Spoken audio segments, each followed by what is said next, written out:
সবাইকে জানাই শুভ মহালয়া। আশা করি তোমরা সবাই খুব ভালো আছো, আমিও ভালো আছি, আমাদের পরিবারের সবাই খুব ভালো আছি। তো এখন দুপুরবেলা এখন বসেছি খেতে, আর আজকে খেতে বসেছি কিন্তু আমরা তিনজন বসিনি, আমাদের সাথে আরও একজন আছে। এই যে দেখো মহারানী ঘুম থেকে উঠে গেছে, আর উঠে গিয়ে এবার কি বলতো আমাদের পাশে শুয়ে থাকবে, আর আমরা খাবো, না হলে পরে কান্নাকাটি করবে, একা একা শুয়ে থাকতে চায় না।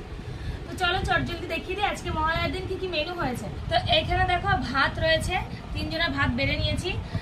আর এখানে হচ্ছে পেঁপে দিয়ে আলু দিয়ে কুলেখাড়া শাক, যেটা শরীরের অনেক উপকার লাগে, রক্ত হয়, তোমরা সবাই জানো, আর এই টাইমে খাওয়া খুব উপকার। এখানে আছে চাল কুমড়ো দিয়ে মুসুরির ডাল,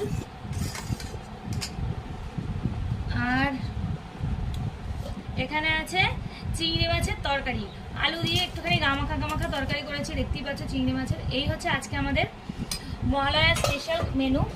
তো আশা করি তোমাদের ভালো লাগলো। আর তোমাদের বাড়িতে